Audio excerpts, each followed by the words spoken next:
Nous allons écouter avec toute l'attention requise et l'espérance d'un étudiant en quête de perpétuel savoir, le juge Kéba Mbaye, sur l'exigence éthique dans le monde contemporain. Nous sommes convaincus que son discours permettra aux uns et aux autres de mieux assumer leurs responsabilités et de continuer à s'interroger avec encore plus de clairvoyance et de détermination sur ce qu'ils peuvent apporter individuellement avant d'attendre de recevoir des autres. Nous allons prochainement prolonger cette réflexion par un colloque sur l'éthique et nous vous y convions d'ores et déjà. Je vous remercie de votre attention.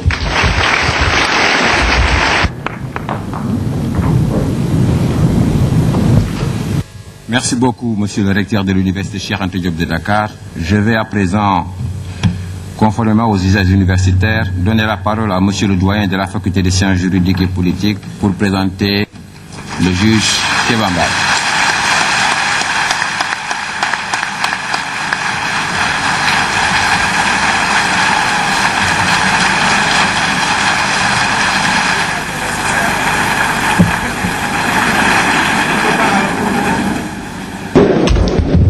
Je vous remercie, Monsieur le ministre de l'Éducation,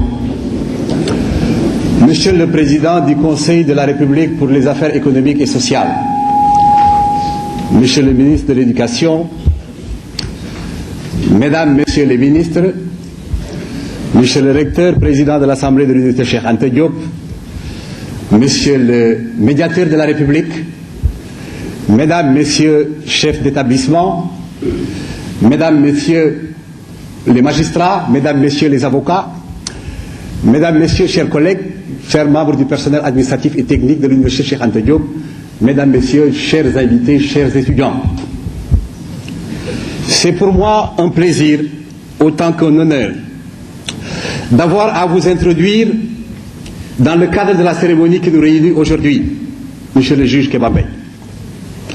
L'exercice aurait certainement été plus laborieux, voire plus périlleux, si par vos qualités avérées, vous n'étiez déjà invité sur le piédestal de la postérité. Mais si l'UCAD a tenu à vous honorer aujourd'hui, c'est moins pour décerner un titre en plus que pour le symbole qu'elle a identifié en vous. C'est que la solennité académique donne ainsi l'opportunité de vous faire figurer parmi la constellation des grands noms inscrits au fronton de notre institution.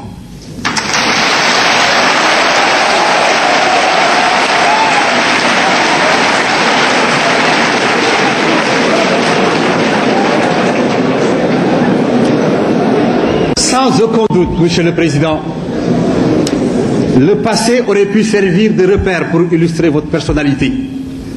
Nous avons préféré l'histoire qui se vit au quotidien, celle qui vous accompagne, qui est en cours et celle dans laquelle vous avez déjà une place réservée. Je m'en voudrais d'affecter, même subrepticement, votre humilité. Mais ici, j'ai le devoir de signaler ce que je crois connaître de vous et qui pourrait servir d'aiguillon dans notre perspective.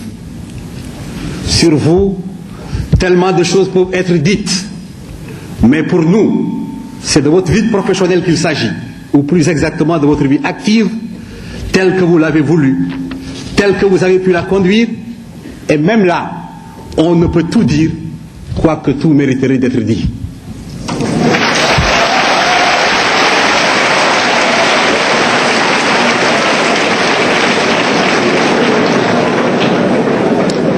Mais heureusement, Monsieur le Président, que la pédagogie de l'essentiel se concilie peu avec les débordements, fussent-ils de circonstances. C'est cette orientation qui me permet tout au plus de ne retenir de votre riche carrière que deux constantes majeures. Vous êtes un homme d'action, mais vous êtes aussi un homme de réflexion. D'abord, vous êtes un homme d'action. On a l'impression, qui a fini par devenir une conviction, que votre vie a été marquée presque sans discontinuité d'actes positifs et progressistes. C'est en tout cas la conclusion que révèle à la fois un faisceau d'indices et de nombreux témoignages concordants, quoi qu'on puisse discuter sur la maïeutique de ces procédés.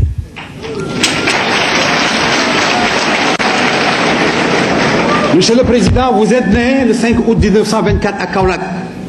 Vous avez reçu une formation d'instituteur à la prestigieuse école normale William-Ponty, avant d'être accueilli dans sa section magistrature par l'École nationale de la France d'Outre-mer. Depuis, vous n'avez cessé de poser des jalons dans votre carrière et sans surprise, celle-ci s'est fortement enrichie. Dans un corps qui n'est pas à l'abri de compétition, il est par bonheur des noms qui s'imposent.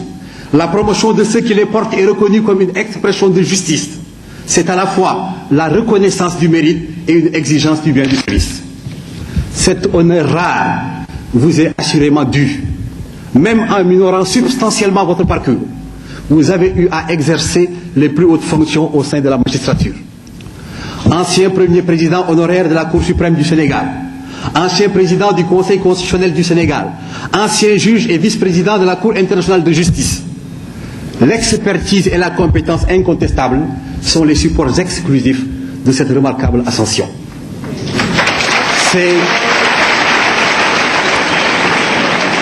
Monsieur le Président, c'est par elle que vous avez notamment participé en les présidant aux travaux de la Commission des droits de l'homme aux Nations Unies. Et c'est aussi au même titre que vous avez été membre de la commission d'experts du BIT sur l'application des conventions et recommandations du BIT, de l'OIT. Parallèlement, vous avez été rédacteur et rapporteur général de la conférence de l'OUA sur l'adoption de la Charte africaine des droits de l'homme et des peuples. Et aujourd'hui encore, vous êtes président du directoire chargé de l'exécution du traité pour l'organisation de l'harmonisation en Afrique du droit des affaires.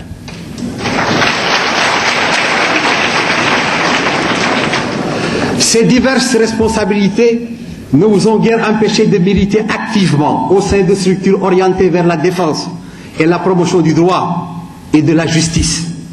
Et j'en retiens presque difficilement le souffle, même devant une liste indicative de vos travaux. Ancien président de l'Institut international des droits de l'homme, Fondation René Cassin, membre d'honneur de l'Institut international de droit humanitaire, ancien président de la Commission internationale des juristes, ancien président de l'Académie internationale des droits de l'homme, membre de la Société française pour le droit international, membre du Comité international de bioéthique, membre honoraire de l'Académie royale des sciences d'outre-mer Belgique, membre de l'Académie des sciences d'outre-mer,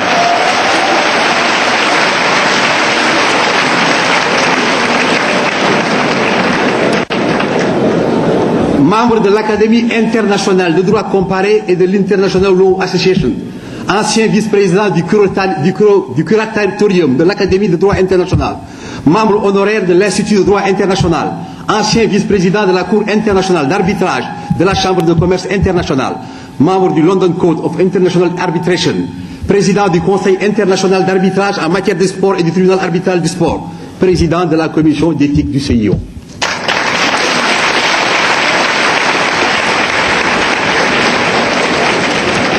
La diversité des titres reflète une constante dans votre démarche quotidienne. C'est la passion dans la qualité de vos actions. Et c'est aussi à cet égard que la cité, ici et ailleurs, vous a déjà été reconnaissante. Au Sénégal, c'est l'Ordre national du Lion et l'Ordre du Mérite. En France, c'est la Légion d'honneur et l'Ordre du Mérite. Mais le témoignage qui nous a le plus édifié sur l'homme d'action nous est parvenu de la magistrature et des corps parajudiciaires. Et il est hautement significatif.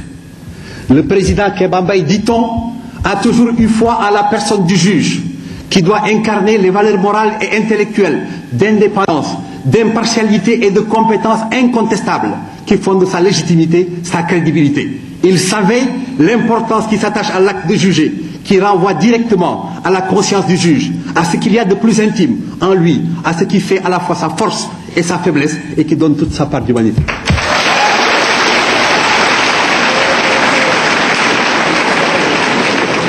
C'est à la mesure du regard sur soi-même et à l'épreuve du regard des autres que peut se définir cette valeur fondamentale. Or, sur ce chapitre aussi, le président Kéba Mbaye est présent. Oui, nul tour d'ivoire ne l'a jamais isolé de son entourage. Tout ce qu'il trouvait chez lui, tous ceux qui passaient le voir trouver chez lui l'accueil le plus ouvert, le conseil le plus sûr, le jugement le plus droit.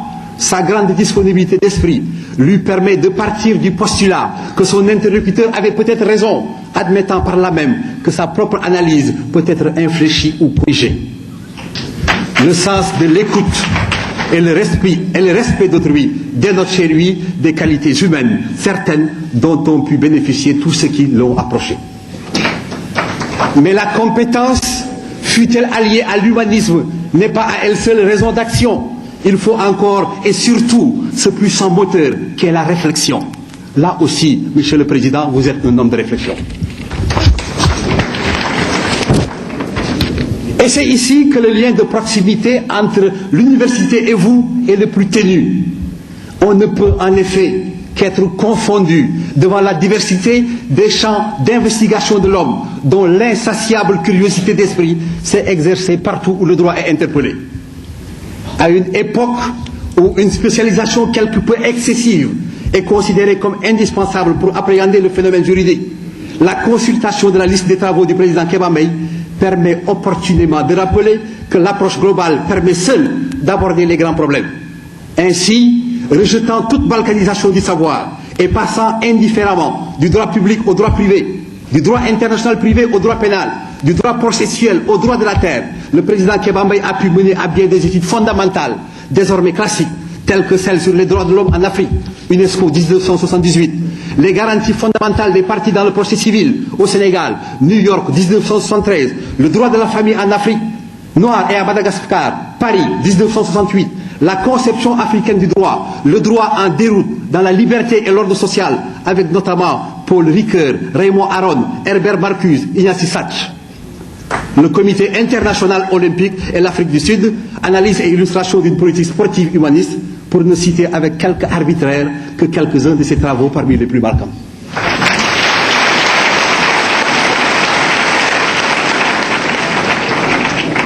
On aurait pu s'en arrêter là, mais peut-on évacuer, même avec douceur, l'inlassable et féconde activité du chercheur?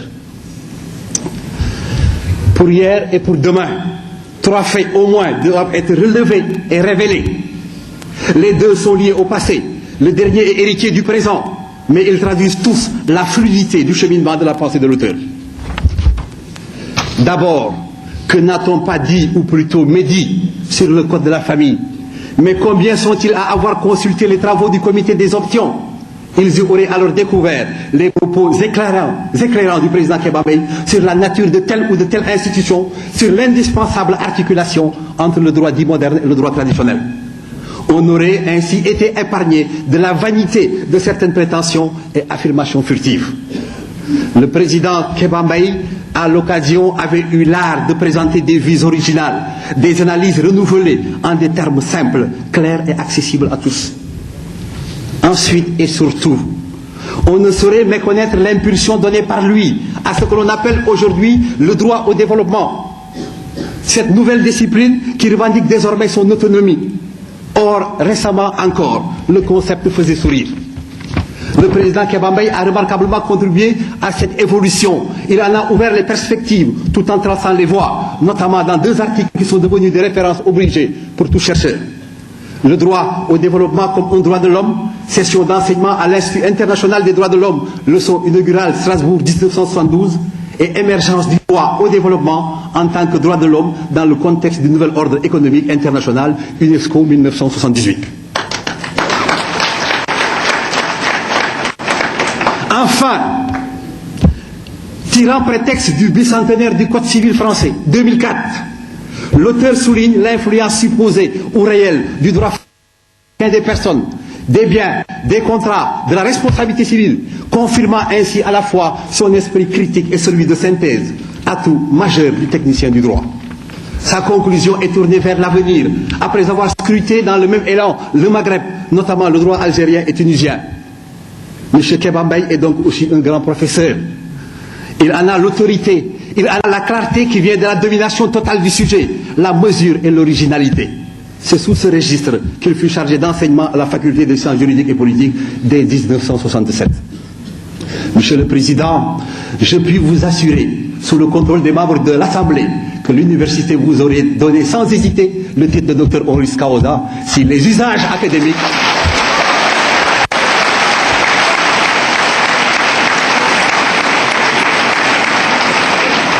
si nos usages académiques l'auraient permis.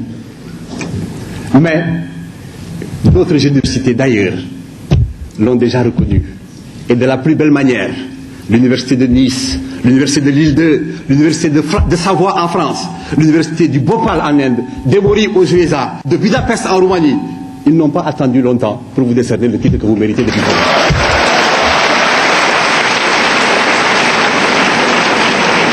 Monsieur le Président, vous avez devant vous 3 générations de Sénégalais, y compris de nombreux jeunes étudiants de la faculté des sciences juridiques.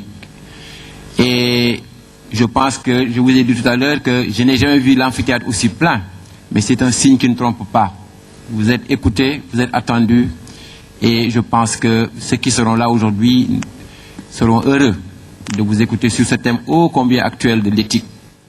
Monsieur le Président, je vous donne la parole sans tarder pour prononcer votre leçon inaugurale. Merci. Mesdames, Messieurs, tout à l'heure, en entrant dans la salle, j'ai cru déceler dans certains regards une interrogation. Pourquoi cette mise? J'emprunte le mot mise au vocabulaire d'un humoriste congolais qui s'appelle Joe Ballard.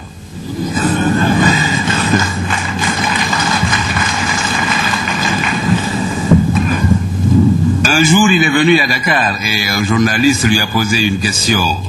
Il lui a dit, Joe Ballard, pourquoi vous vous faites appeler docteur alors que vous n'avez jamais fait d'études? Il a répondu, c'est parce que je soigne ma mise.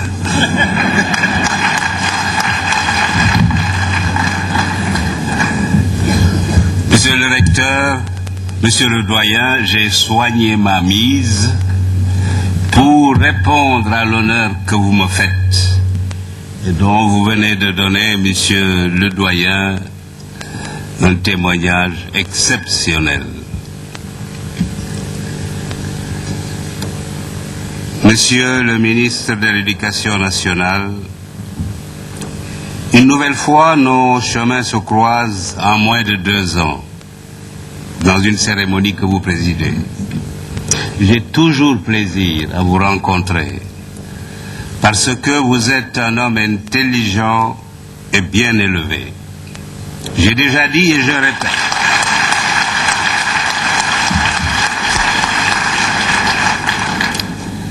J'ai déjà dit et je répète que j'ai toujours suivi avec beaucoup d'intérêt votre cursus alors que vous étiez jeune étudiant et vos efforts pour devenir ce que vous êtes, pour parler comme Nietzsche, un professeur éminent et un homme d'État de qualité. Monsieur le recteur, vous avez parlé de moi avec une gentillesse et une bonté que l'on réserve généralement aux morts.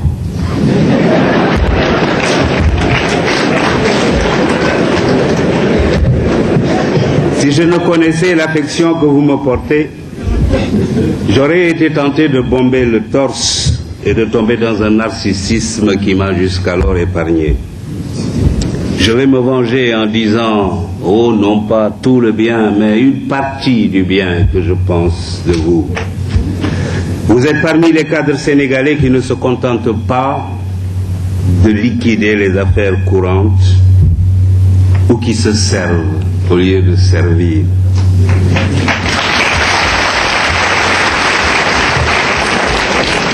Vous êtes plutôt de ceux, rares hélas, qui s'évertuent à inventer des voies et des moyens susceptibles d'améliorer les biens et les services de l'État qui leur sont confiés et d'ouvrir les clos, pour parler comme Bergson. Connaissant vos capacités intellectuelles et votre détermination, je suis rassuré, je suis persuadé que vous réussirez avec l'aide de Dieu.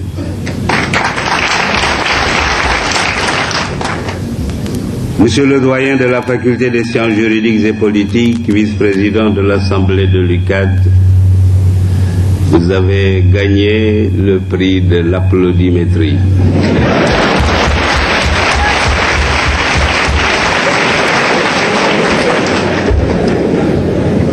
Pendant un moment, en vous écoutant, j'ai cru que vous parliez d'une autre personne que moi.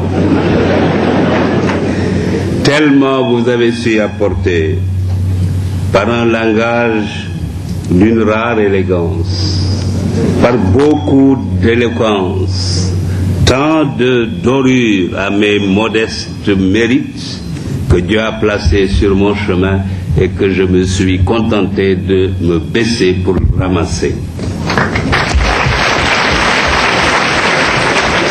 Merci, monsieur le doyen, pour autant de gentillesse et de générosité.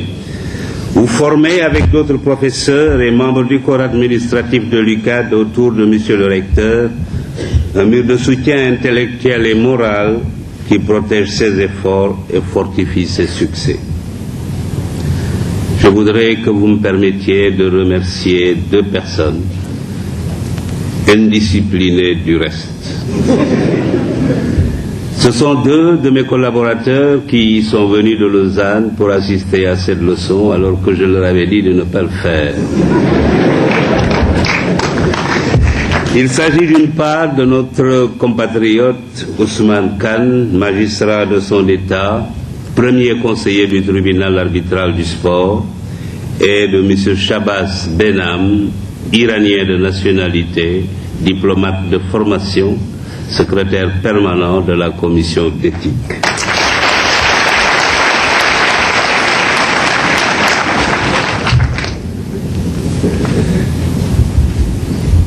Monsieur le Président du Conseil de la République et des Affaires économiques et sociales, Messieurs les ministres d'État, Messieurs les ministres, Madame la ministre, Messieurs les doyens, Monsieur le doyen honoraire, Messieurs les chefs de cour, Madame le Président du Conseil constitutionnel, la liste est longue, je suis obligé de m'arrêter. Il n'y a que de hautes personnalités dans cette salle.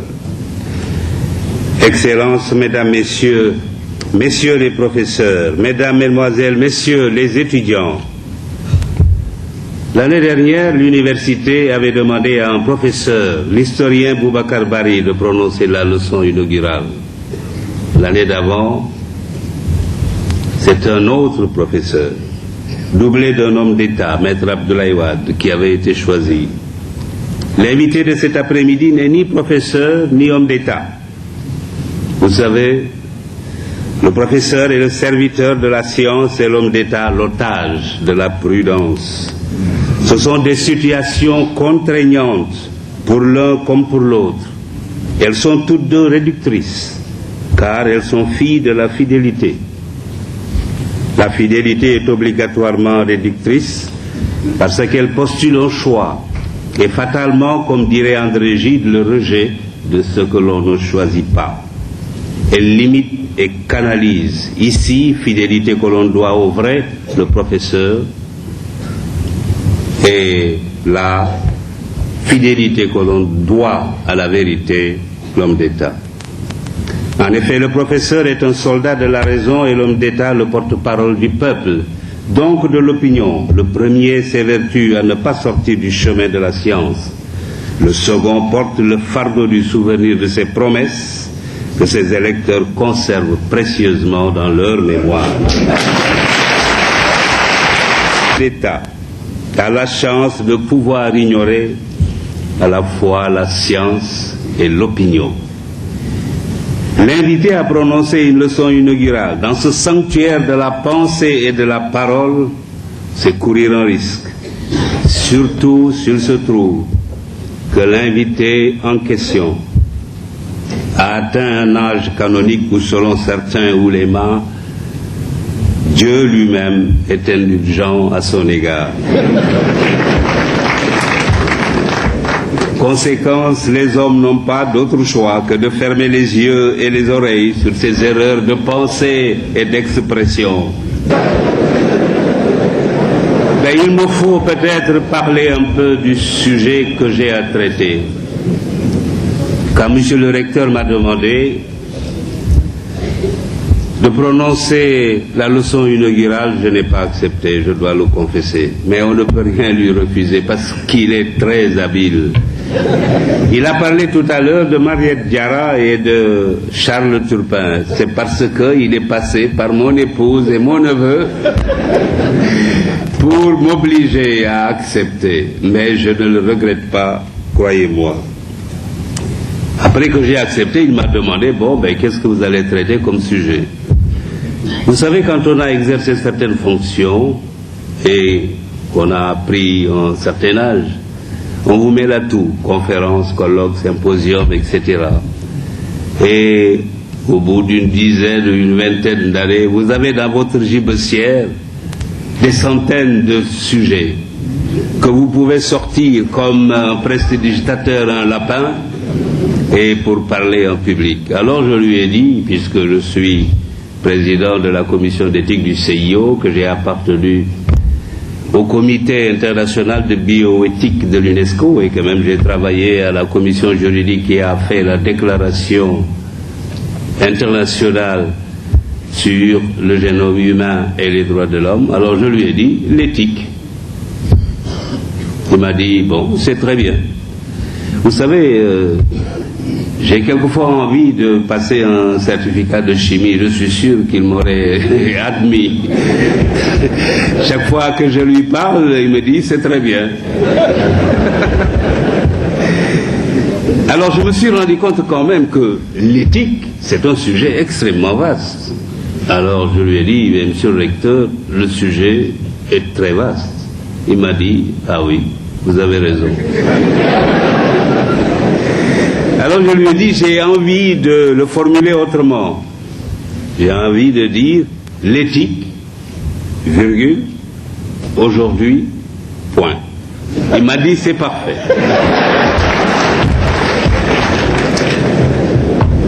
Ainsi, le sujet que j'ai à traiter est au centre de la vie de notre pays, de notre continent et du monde entier.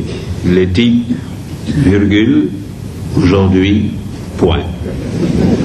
C'est un sujet essentiel et grave, même si chacun se dépêche d'en parler pour éviter qu'on lui reproche de l'ignorer. Notion inséparable de la condition humaine, elle a acquis une importance exceptionnelle pour l'humanité. Mais ne vous attendez pas à ce que je suive à la lettre la tradition des leçons inaugurales, avec un langage ésotérique, aux accents savants, avec un discours devant servir aux étudiants, aux assistants, à effacer certaines difficultés de leurs examens ou de leurs concours, et aux jeunes chercheurs à trouver des voies pour affiner leurs découvertes. Il me faut juste, tout juste, rappeler brièvement la pensée philosophique et essayer de camper la conception et le rôle moderne de l'éthique en y cherchant ce que je crois être bon pour notre nation. 3 idées, me semble-t-il, méritent des commentaires après que j'ai décrit la situation telle qu'elle m'apparaît au bout de ma lorgnette, peut-être un peu déformante. Les 3 idées s'expriment ainsi. 1. Les anciens ont de l'éthique une conception multiforme qui nourrit encore les joutes intellectuelles savoureuses des philosophes. 2. De nos jours, l'éthique est toujours présente avec un nouveau contenu.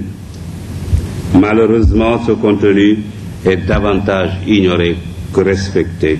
3.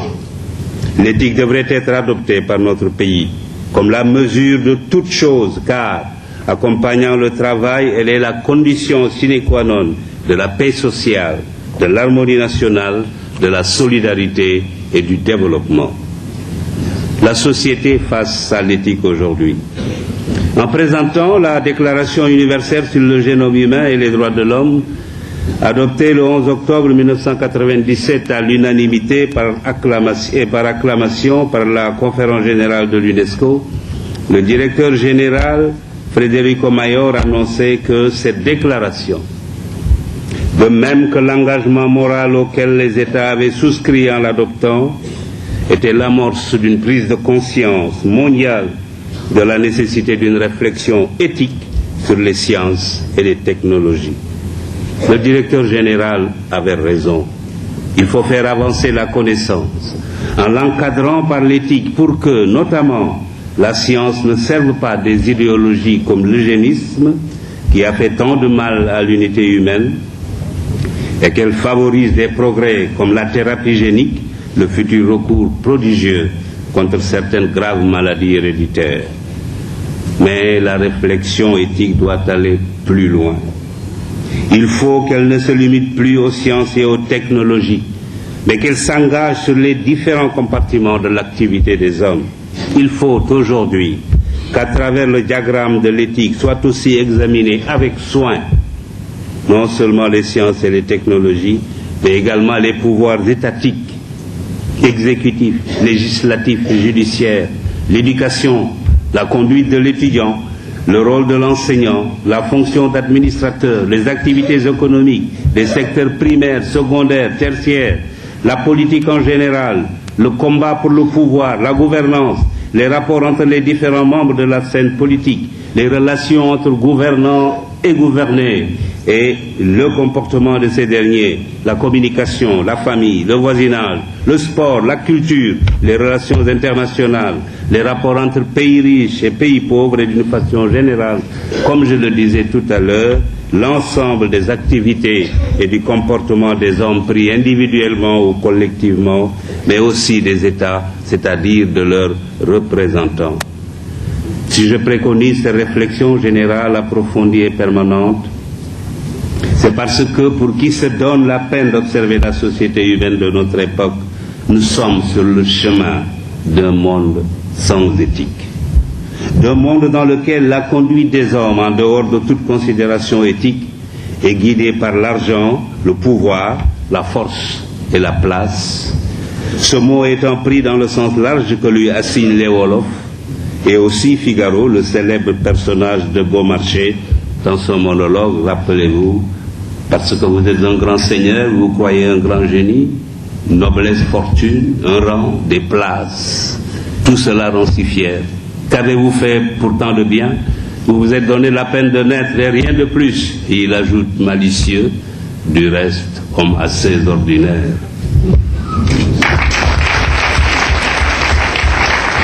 La fuite en avant actuelle que nous constatons un peu partout vers un monde sans éthique ne doit pas durer, ne peut pas durer. Sinon, aveuglés par leurs nouveaux maîtres que sont l'argent, le pouvoir, la force et la place, les hommes vont se précipiter droit vers une vie de méconduite, c'est-à-dire une vie où le dire et le faire se trouveront presque de façon permanente en deçà ou à côté de ce que la morale prescrit. En disant cela, je me place en dehors de la loi.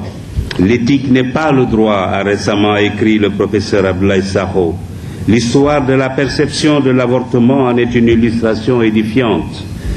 De 1910, date du Code Napoléon, à la loi NIRS de 1993, l'interruption volontaire de grossesse est passée en France de la répression de sa commission à la répression de son entrave, alors que, pendant ces 183 ans, la position de l'éthique vis-à-vis de l'IGV n'a varié que dans certaines mentalités.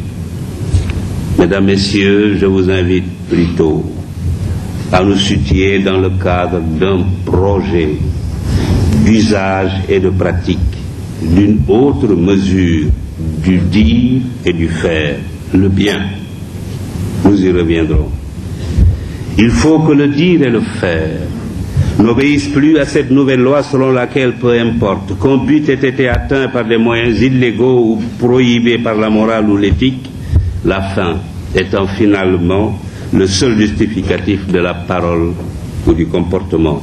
Dans un tel monde, l'on va droit à l'échec car c'est un monde qui ne manquera pas d'engendrer l'injustice, la violation des droits de l'homme et donc des conflits et des affrontements dont personne ne peut aujourd'hui deviner les conséquences qui ne pourront être que néfastes. Il faut prévenir ce grand mal dont l'humanité pourrait souffrir sous peu. Et comme il n'est pas en notre pouvoir de changer le monde, commençons, nous autres Sénégalais, modestement, mais avec détermination, par notre pays.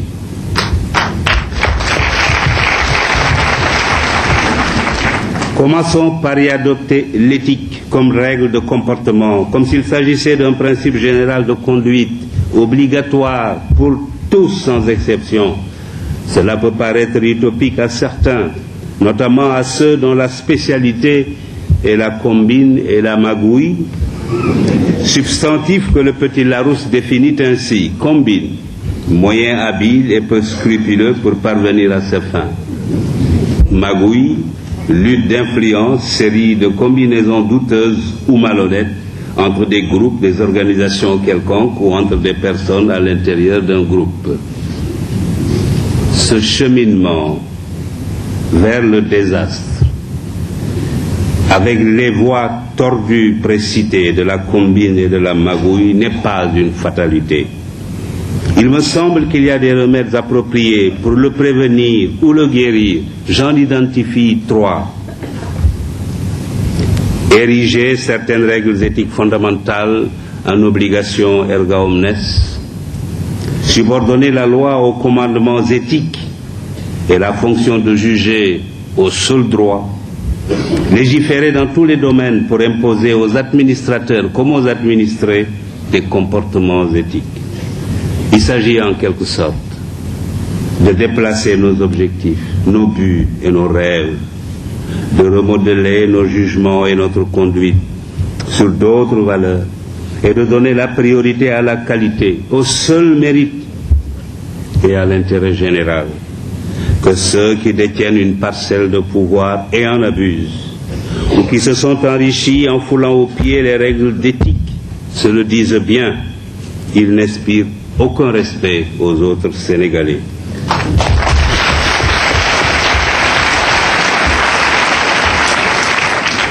Or, le respect de ses concitoyens est le bien le plus précieux du monde. C'est le seul qu'il faut désirer, qu'il faut rechercher.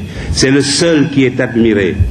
Le respect dû au pouvoir et à l'argent, s'il a un autre nom, s'il s'appelle crainte ou courtisanerie, c'est que les paramètres éthiques qui les régissent se sont déréglés.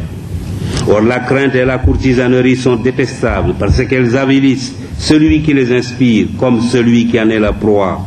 Elles ne durent que le temps que dure la force ou la fortune qui les motive, c'est-à-dire peu.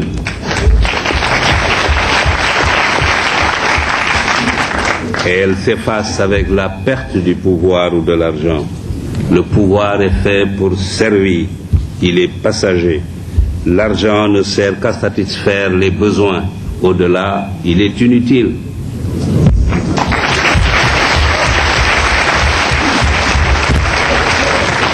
Le respect de soi et le respect des autres, par contre, est un bien éternel et sans limite. Dieu lui-même le prend en considération dans le jugement qu'il porte et portera sur nous. L'éthique chez les philosophes.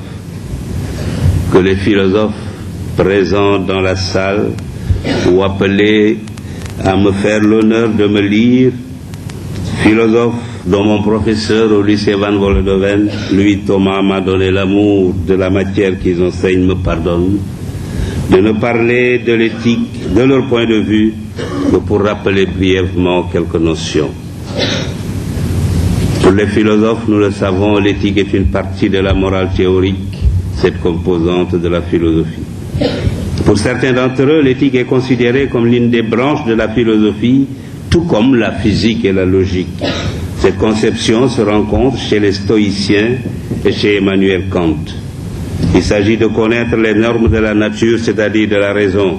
Il s'agit donc ni plus ni moins de la sagesse. Pour Épicure, l'éthique est la théorie de l'action que l'homme doit mener pour conduire sa vie et parvenir au bonheur. On peut dire d'une façon générale que pour les anciens, l'éthique est une manière de conduire son existence. À ce titre, on parle de l'éthique d'Aristote, de Platon, de Kant, de Spinoza, de Schopenhauer et de Bergson. Finalement, chaque philosophe a sa propre conception de l'éthique. Dès lors, l'éthique peut changer de fondement et de fin et servir de support et de justification à tout comportement, qu'il soit brave ou pleutre, réfléchi ou frivole, saint ou profane, scientifique ou ignare, donc qu'il soit celui du héros, du sage, du saint, du savant, ou alors de leur contraire. L'étude de l'éthique donne alors libre cours à la pensée et ne s'assigne aucune limite où qu'elle se situe. Elle sous-tend des choix existentiels les plus variés et n'a de vrai complice que la liberté libertaire. Il lui importe peu d'être concrète ou théorique, morale ou immorale, bonne ou mauvaise. C'est précisément là que je me dois d'abandonner la méthode et la pensée des philosophes pour me référer à l'autre éthique, celle qui sollicite notre vigilance et qu'appelle notre société aujourd'hui, celle de la vie de chacun de nous. La conception actuelle de l'éthique. L'éthique aujourd'hui nous apparaît comme un ensemble de règles écrites ou non, inspirées par la morale pratique et qui doivent être respectées dans la vie professionnelle et dans la vie de tous les jours. Dès lors, l'éthique devient une formule de vie commune à toute une société dans le sens que les sociologues donnent à ce vocable. De la conception philosophique, je retiens la recommandation kantienne, quand pour chaque homme, l'auteur de la critique de la raison pure, de la raison pratique, préconise d'agir de telle sorte que l'on puisse vouloir que la maxime de son action devienne un principe de législation universelle. Voilà ce que doit être l'éthique. Aujourd'hui, pour nous, Sénégalais, il apparaît ainsi que je n'ai donc pas abandonné les philosophes, j'ai simplement opéré un choix au sein de leur théorie. La recommandation kantienne suppose bien évidemment et tout d'abord une entente sur ce qui est bien. Mais qu'est-ce qui est bien? Ne voilà-t-il pas une question à laquelle il est difficile de répondre, surtout quand on est philosophe? Difficile aussi d'y répondre pour ceux qui, sans être philosophes, cherchent toujours une réponse philosophique à tout. De même pour ceux qui appartiennent à une civilisation dont la pensée dominante est fluctuante ou ambiguë, ou se réfère sans cesse à des principes contradictoires, par besoin du jeu de l'esprit, par savantisme déviant ou par perversion morale. Mais pour nous, Sénégalais, qui avons une longue tradition dualiste de la vie et des comportements des hommes, nous n'avons pas besoin de chercher longtemps pour savoir ce qui est bien et pour trouver le chemin qui y mène. C'est en effet un chemin sur lequel nous ont précédé dans ce pays des générations et des générations d'hommes que l'on appelle justement hommes de bien. À force de le suivre, ils ont transformé ce chemin en tradition dont ils nous proposent l'adoption. Certains de ces hommes, ils ne sont pas nombreux, sont encore vivants. La décence m'oblige à taire leur nom. D'autres nombreux nous ont quittés.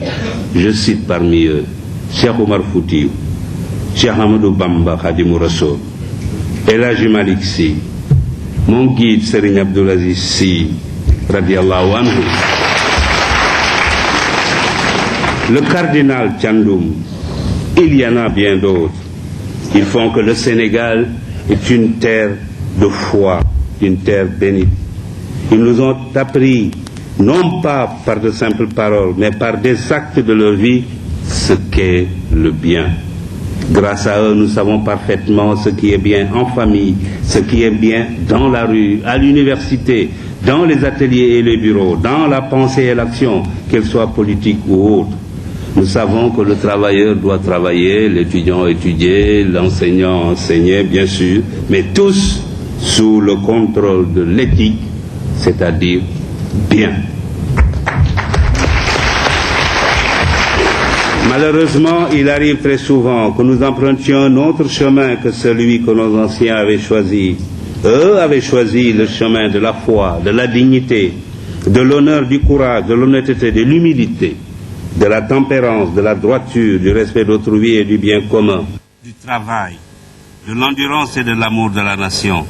c'est certainement à leur présence spirituelle parmi nous, à leurs prières et à leurs bienfaits, que Dieu nous épargne les malheurs qui s'abattent autour de nous de par le monde. Ils nous ont indiqué ce que doit être et nous savons très bien ce qui est éthique aujourd'hui. Mais nous nous en éloignons comme s'il s'agissait d'un principe qui n'a plus cours dans une société éminemment matérialiste, dominée par le seul souci de l'intérêt personnel, de l'enrichissement et de l'accumulation. Le choix éthique des Sénégalais. Le 12 novembre dernier, je me trouvais avec mon épouse à Roissy, en train d'attendre mes bagages. Il y avait à côté de moi quelqu'un, un professeur de l'école normale supérieure. Il attendait aussi des bagages. Il s'est présenté à moi et sans entrer en matière, il m'a dit: vous savez, Président, les Sénégalais n'ont retenu que certaines choses de ce que vous aviez dit en 1981 en installant Abdou Diouf. Ils n'ont pas retenu l'essentiel.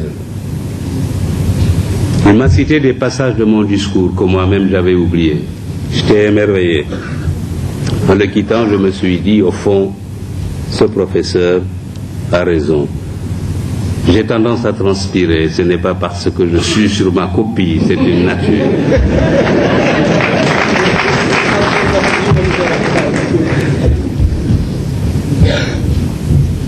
Monsieur le professeur, vous êtes peut-être dans la salle, je me suis rendu compte après réflexion que vous avez raison. Je vais donc me répéter. Mesdames, Messieurs, en installant le président Abdou Diouf en ma qualité de premier président de la Cour suprême, j'avais, comme me l'avait reproché un ami cher et proche, qui nous a malheureusement quittés, parlé comme un homme d'État, alors que je n'étais qu'un simple juge. La vérité est que, à cette époque, j'avais constaté que le Sénégal avait fait, depuis qu'il avait accédé à l'indépendance, ensemble avec l'ancien Soudan français, 2 faux départs. Le premier a été constitué par la rupture de la Fédération du Mali. Je regretterai cette rupture toute ma vie, surtout aujourd'hui, où chacun est convaincu que la principale erreur dans ce continent est d'avoir accepté de le diviser en micro-États, livrés face à nos maîtres d'hier, à la fatale loi de la division qui amoindrit et affaiblit ce qu'elle divise.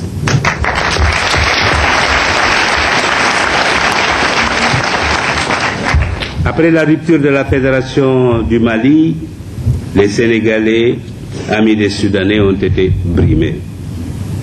Mais une fois la rupture de la Fédération consommée, le Sénégal a reconstruit son pays, son État autour d'une constitution unitaire. Nous avions 2 dirigeants qui se complétaient parfaitement. Senghor, un peu toubab. Mamadou Dia, très sénégalais.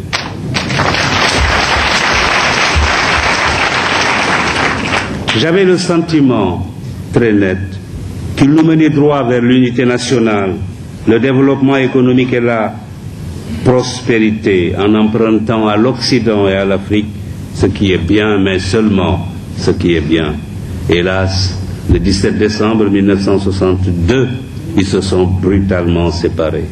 Avec eux, notre pays a été divisé en 2, les amis de Mamadou Dia et les autres. Les premiers étaient éloignés de tout s'ils n'étaient pas mis en résidence surveillée ou même incarcérés. Après ces événements, j'ai eu le sentiment que depuis lors, les Sénégalais, à tort ou à raison, instruits de ce qui semble être la doctrine des autorités qui les dirigent, la confiance en leurs seuls hommes supposés fidèles et non à tous les Sénégalais compétents, se sont déterminés à prendre une assurance contre les aléas de la vie politique de notre pays. Cette assurance, vous le devinez, consiste à se prémunir contre des jours futurs durant lesquels on est écarté de sa place ou de tout Elle conduit, quand on est encore dans une place, à rien d'autre qu'à la recherche de biens par tous les moyens, de la déviance vers l'enrichissement illicite, le guiro, comme disent les journaux, la corruption sous toutes ses formes, l'absence de l'amour de la nation.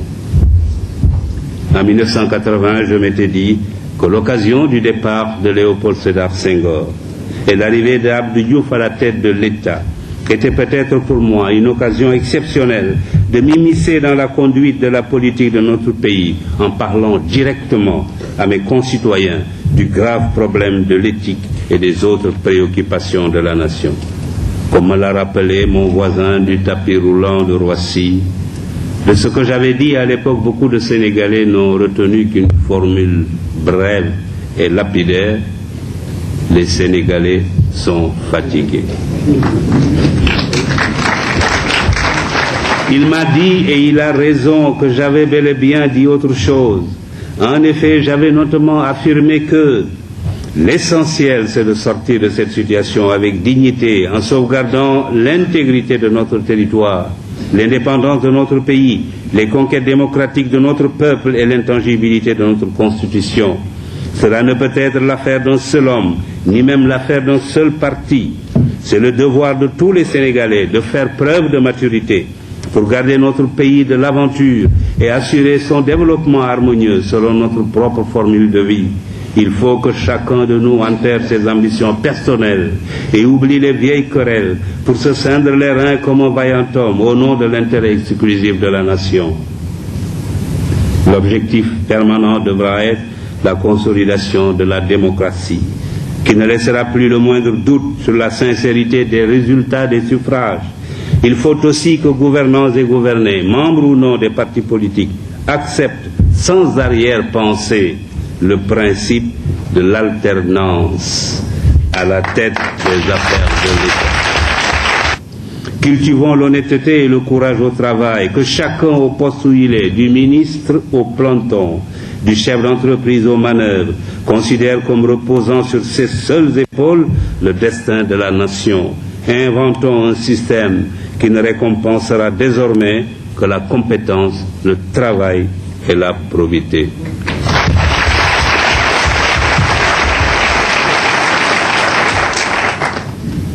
Cette citation a été longue, je le reconnais. Si elle l'a été, c'est parce que je considère que les mots qu'elle contient ont encore aujourd'hui toutes les raisons d'être redits. Surtout que nous allons vers des compétitions électorales. Alors, si j'ai quelque chose à vous dire aujourd'hui, mesdames, messieurs, en tant qu'ancien, c'est de rappeler deux mots que Senghor, auteur des paroles de notre hymne national, y a glissés. Nous les chantons machinalement sans y prêter grande attention. Dans les moments d'interrogation, il faut non les chanter, mais les murmurer du fond du cœur à chaque instant et leur obéir. Ces deux mots sont Sénégalais debout.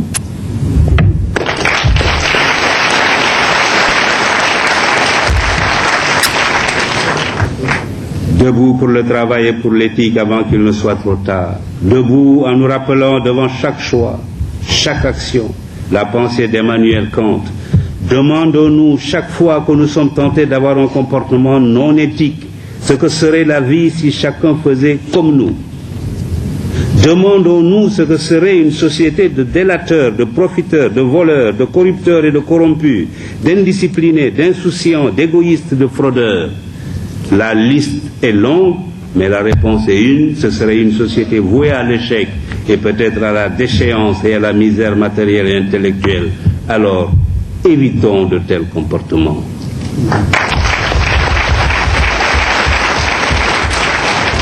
J'ai relevé dans un éditorial de Béchir Ben Ahmed, publié après la récente tragédie des immigrants d'Afrique noire vers le mirage européen, immigrants qui ont laissé sur les barrières de Melilla des morceaux de vêtements, des lambeaux de chair et une partie de notre dignité. J'ai lu dans cet éditorial, l'Afrique subsaharienne, 700 millions d'habitants, a jusqu'ici raté son développement économique et social parce que les gouvernements qui sont succédés à la tête des pays qui la composent n'ont pas su éduquer et soigner leur peuple pour les mettre utilement au travail.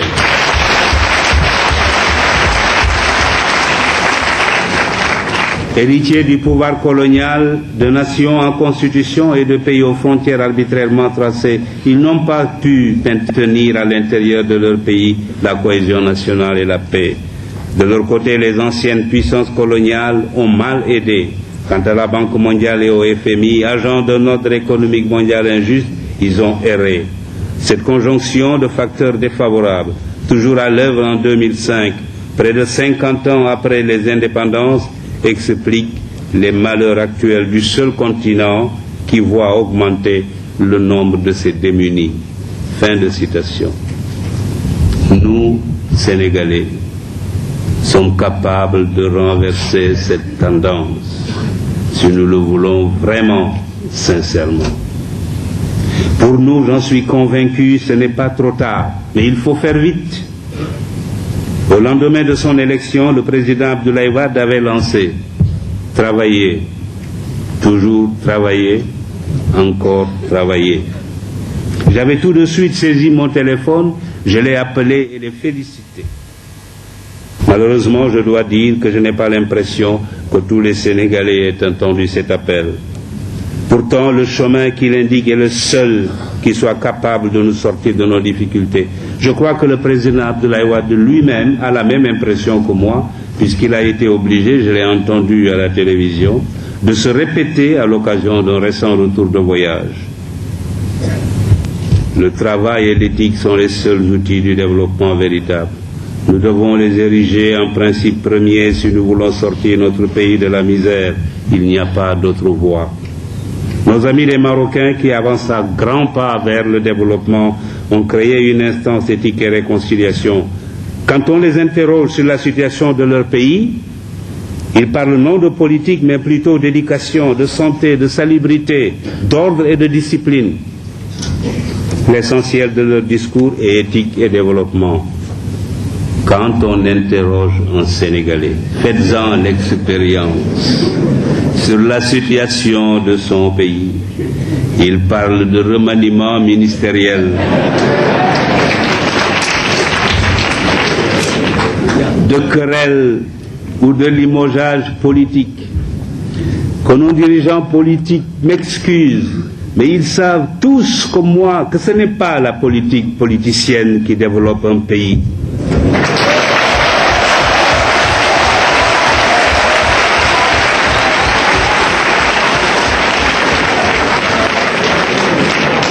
J'ai écrit dans un recueil de discours et d'allocutions que je me propose de publier bientôt que ce genre de politique est le métier le plus facile du monde.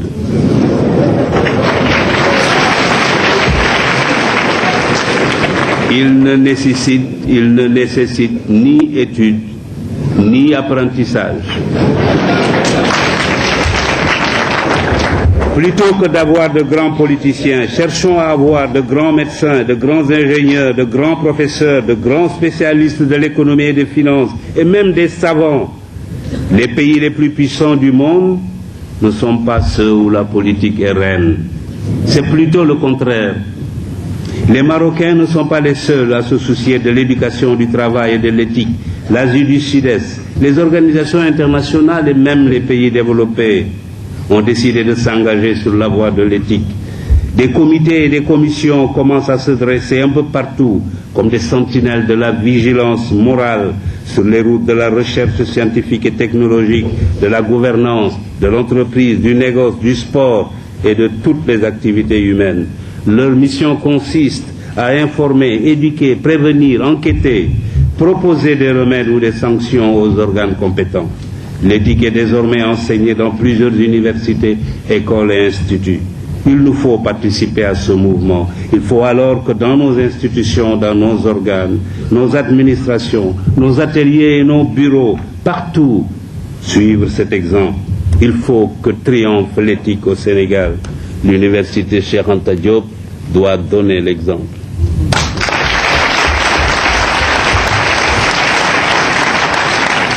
Oh, je sais qu'il y a des frémissements à cet égard dans notre pays, notamment chez les médecins et chez quelques journalistes. Le Sénégal a été récemment choisi pour abriter le séminaire des parlementaires francophones sur l'éthique dans la gestion des affaires publiques. J'ai lu avec intérêt les contributions à ce séminaire et surtout celle de Madame Fall Sidibé. Mais c'est encore bien insuffisant. Nous devons, dans ce domaine, participer et dans tous les secteurs à l'effervescence qui se constate ailleurs. Alors, debout, comme dit notre hymne, pour bâtir un Sénégal uni autour du travail, de l'éthique et de l'intérêt général. C'est un choix fondamental. On ne paraît plus ringard en le préconisant. Je le préconise.